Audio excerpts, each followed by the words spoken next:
Hello', আজি মই এটা চুজিৰে পুলি পিঠা বনাইছোঁ।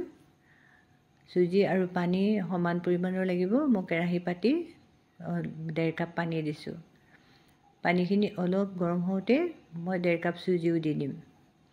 দুইটা চুজি আৰু পানীৰ পৰিমাণ সমান হ'ব লাগিব, যিহেতু তেতিয়াহে ডোটো আপোনাৰ ভাল হয়। দুইটা সমান পৰিমাণৰ দিলে ডোটো একেবাৰে পাৰফেক্ট হয়, আৰু ধুনীয়াকৈ হৈ কোমল হয়।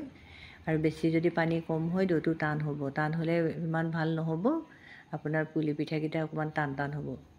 সেইকাৰণে সমান পৰিমাণৰ হ'লে একদম জোখৰ হয়। সেইটো হিচাপতে আপোনালোকে ইউজ কৰিব। এতিয়া সেই ডোখিনি আটা মঠাগতে অলপ মঠি ল'ব লাগিব। মঠি লৈ আপোনালোকে হাতত অকণমান তেল লগাই এইটো আপোনাৰ নিজে হাতেৰে সাজ দি আপুনি যি সাজতে ইচ্ছা কৰে তেনেকৈ দি, মই অলৰেডি নাৰিকল ৰেডি কৰি থৈছিলোঁ। নাৰিকল গুড় দি মই অকণমান বনাই থৈছিলোঁ। সেই নাৰিকল ভৰাই ভৰাই মই হেৰি কৰি বনাইছোঁ। তেনেকৈ আপোনালোকে বনাব পাৰে, গোলকৈও বনাব পাৰে, দীঘলকৈও বনাব পাৰে, যেনেকৈ ইচ্ছা।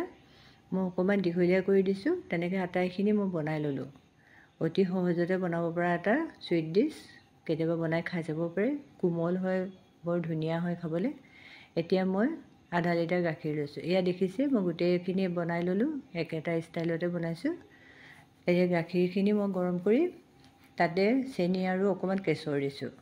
চেনি আপোনালোকে সোৱাদ অনুযায়ী দিব, আৰু কেশৰ থাকিলে দিব, নাথাকিলেও একো নাই। ইলাচিও দিব পাৰে ইচ্ছা কৰিলে।